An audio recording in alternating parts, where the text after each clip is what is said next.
Hoje daremos início a uma série de vídeos sobre concessões e PPPs na área de saneamento básico. Essa iniciativa é uma parceria entre o Escritório Toledo e Marchetti Advogados e a Álvaro Menezes Engenharia e Consultoria, empresas com grande expertise na modelagem, desenvolvimento e gestão de estudos e projetos de PPPs e concessões de serviços de saneamento básico.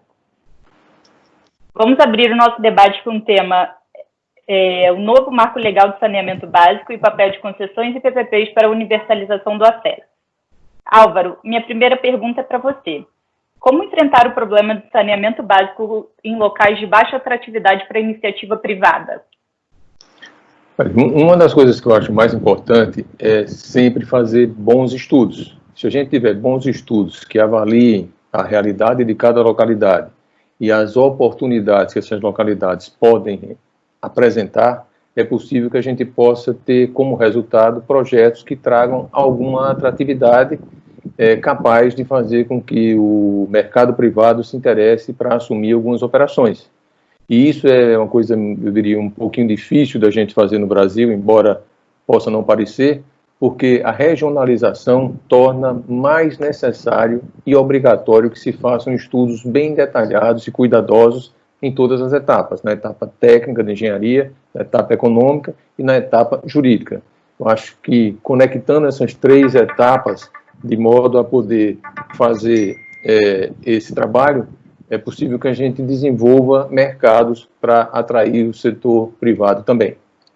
Emendando aí, Álvaro, né, a sua fala, acho que o papel das concessões e PPPs é bastante relevante para se alcançar a universalização do saneamento hoje, né?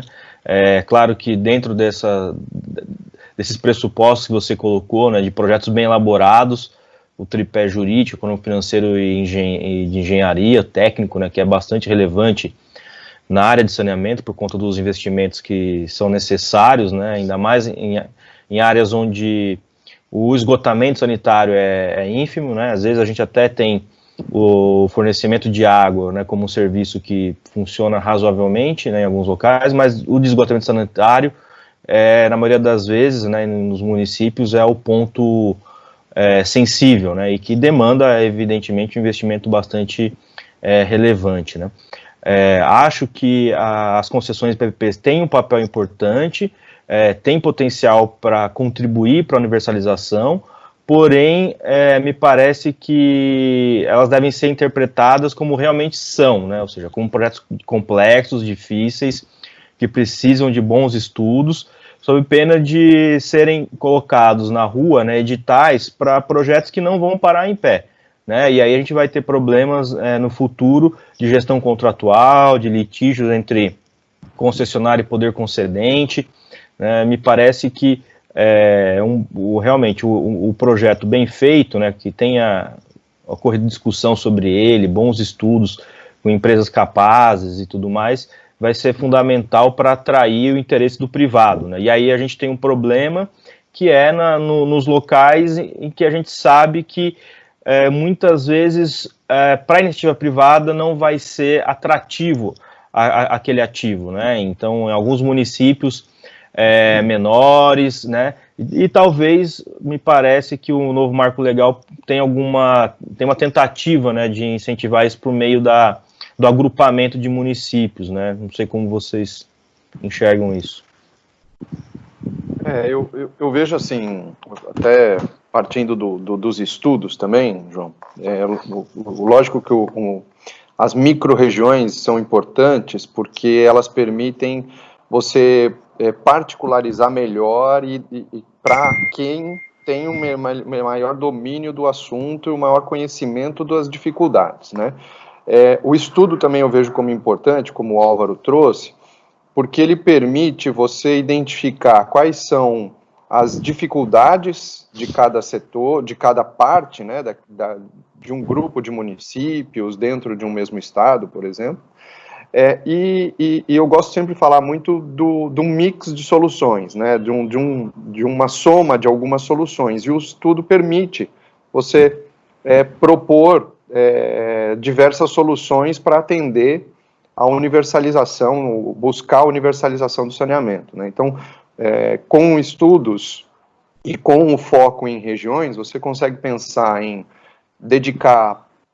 criar fundos para tratar de, por exemplo, o saneamento em áreas rurais, através de uma parcela da receita obtida em áreas urbanas mais rentáveis. Você consegue pensar em, além de fundos, juntar municípios ou áreas mais rentáveis com áreas menos rentáveis, né? Fazer um mix de serviços. Então, todas essas soluções eu vejo como possibilidades para enfrentar o problema do saneamento em locais com baixa atratividade.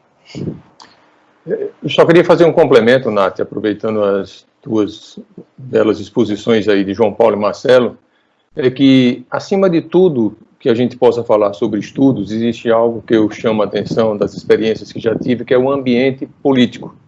Se existe na localidade, ou se o Brasil hoje, que fala tanto em desenvolver o saneamento a partir da participação do setor privado, não demonstrar que há um ambiente político, que eu falo não é um ambiente eleitoral, é um ambiente político, a visão do político, do prefeito, do governador, dos deputados, do presidente da República, de que a alternativa do parceiro privado é uma forma de solucionar o problema, a gente não vai conseguir atrair o privado, porque ele precisa ter essa segurança de que não vai se envolver num processo que tem até, às vezes, estudos bem feitos, realistas, voltados para aquela localidade, e de repente, no meio do caminho, o prefeito desiste, muda de opinião, o governador muda também a sua visão, troca o governador que chega, muda completamente tudo, o presidente da República não sabe do que está falando, os ministros acham que tudo se resolve somente com dinheiro. Então, na verdade, o ambiente político, eu diria que hoje, para atrair o privado, é o ponto inicial. Aliás, sempre foi, né? Todas as experiências mostram isso.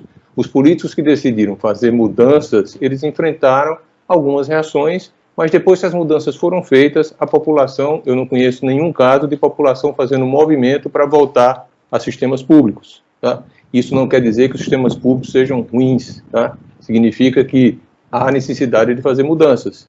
E as mudanças que aconteceram, elas trouxeram resultados melhores até agora.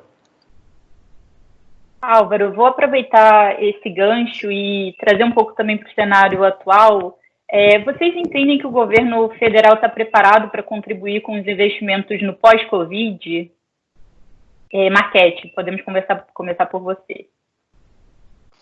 Olha, o momento pós-Covid, ele vai trazer algumas consequências e mudanças de hábitos e enfoques, né? Então, vejo, por um lado, um enfoque muito maior na questão da saúde pública, e saneamento está totalmente relacionado, está diretamente relacionado à questão da saúde pública. Então, eu vejo isso como positivo. Por outro lado, o Estado, ainda mais o brasileiro, né? Não só olhando o mundo, mas o Brasil, diretamente por conta da questão do saneamento, né? Mas o Brasil ele já tinha uma restrição fiscal antes do evento da pandemia, do evento coronavírus, né? Depois a restrição fiscal fica maior, porque teve queda na arrecadação e vai exigir aumento de gastos dele. Então, assim, é um desafio grande. Sempre nessas situações, uma das soluções que é tradicional, mas é uma das poucas que existe, é priorização, né? Então não tem muito jeito, priorização. Tem sim que incentivar o mercado privado, mas o mercado privado ele não traz a solução de tudo.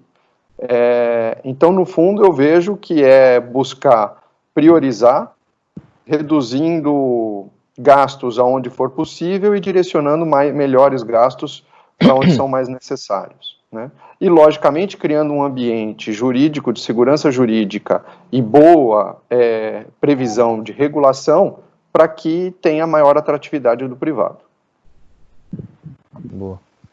Eu acho que é por aí mesmo, né? O governo federal ele tem se esforçado, o que a gente tem visto, no financiamento dos estudos, né, por meio do BNDES, principalmente. Tem linhas de créditos para obras públicas na área de saneamento. Recentemente, a própria Sabesp teve aprovado um valor bastante relevante para obras públicas em saneamento. Mas acho que a gente vai ter dificuldade para conseguir solucionar o problema daquelas localidades que têm realmente menor atratividade. Vai ser necessária uma certa engenhosidade na modelagem, né? A gente tem visto no Rio de Janeiro, em outros estados, né, tem se feito uma fatia das regiões do estado, por exemplo, né, no âmbito estadual isso fica um pouco mais fácil, então no caso da SEDAI até a fatia da própria região da cidade do Rio de Janeiro com as cidades menores, né, sempre tentando equilibrar para que aquilo se torne mais atrativo. Talvez também um caminho seja pensar na possibilidade de incentivar empresas menores, concessionárias menores, que possam ter condições de se financiar com valores menores e dar conta de um serviço no município menor, né? Porque se a gente pensar também só naquelas licitações maiores, né, que acabam atraindo somente players maiores, isso pode deixar ali de lado essas cidades que têm uma atratividade menor. Mas o fato é que essa questão da atratividade ela não é tão simples, né? O fato de uma cidade ser... Não é o tamanho da cidade que vai, enfim, ditar isso, né? Às vezes tem cidades menores que empresas já consolidadas têm interesse em assumir a concessão daquele local. É uma série de fatores, né? O que já tem de investimento ali, o que não tem, qual o financiamento que vai se conseguir para aquilo, mas me parece que cada vez mais a formação de grupos, né, de regiões, vai ser importante para isso. Assim. A gente já tem hoje região metropolitana previsto na Constituição, micro-regiões, e o PL do Marco Legal do Saneamento traz aí a ideia das unidades regionais, né, é um caminho para tentar, né, incentivar a formação dos grupos municipais, porque é onde a gente tem o gargalo, é no município, né? Bem, eu vejo o seguinte, o governo federal, como em algumas outras ocasiões, está muito interessado em fazer investimentos, e aí vamos falar do nosso setor de saneamento, né? Mas a questão, como eu às vezes gosto de falar, não se resume somente a você dizer que o Ministério da Economia tem uma carteira disponível, ou que o BNDES tem 168 bilhões para disponibilizar para o setor de infraestrutura, ou que a Caixa tem mais alguns bilhões, ou o Banco do Nordeste também, tá?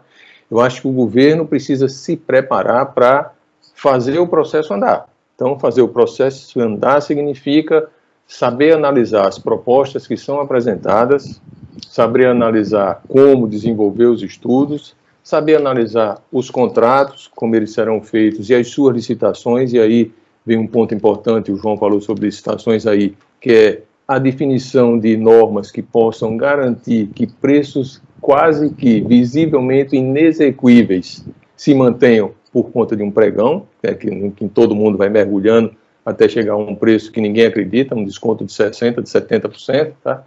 Então eu acho que o governo federal precisa se preparar para isso aí, tá? E o governo precisa se preparar para a fase posterior, tá? Que, de certa forma, nem depende tanto ainda, eu diria, e vocês como advogados podem me corrigir, diretamente do governo federal, porque a questão regulatória, ela infelizmente no Brasil, para o setor de saneamento, ela está diluída aí entre estados e municípios, tá? Mas a fase posterior é uma fase muito importante, que é a fase da implantação dos contratos. E se o governo federal fala em fazer investimentos ou disponibilizar recursos para que o privado, né, assim como eles dizem, faça investimentos bilionários no setor de saneamento, ele precisa dar a garantia de que depois, tá, quando o contrato estiver em andamento, implementado, ele esteja sendo bem gerenciado, que existe uma agência reguladora capaz de fazer toda a análise daquele processo, da forma discricionária como se trabalha hoje, tá? Mas eu acho que são etapas que o governo federal precisa se preparar para fazer. Na prática, a gente não vê isso acontecer, tá? O governo federal tem muita dificuldade na fase preparatória, tem dificuldade na fase licitatória e na fase posterior de acompanhamento também tem dificuldade. Então é preciso uma ação mais efetiva, uma clareza do governo federal de como ele vai atualizar para viabilizar a implementação desses investimentos. E só para encerrar, pegando um pouco também do que João Paulo falou, tá? Os investimentos não podem estar direcionados só para os privados, tá? A gente tem um contingente aí de milhões de brasileiros sem água e outros milhões mais ainda sem esgoto, tá? em regiões pobres, em regiões em que o modelo assim puro de uma concessão para o privado não se sustentará. E o governo federal tem que prover condições para que, onde haja administração pública, continue acontecendo o serviço, porque todo mundo precisa de água e esgoto. Queria agradecer a participação de vocês na discussão do nosso primeiro eixo temático e aguardo a participação no nosso segundo encontro. Obrigada. Legal.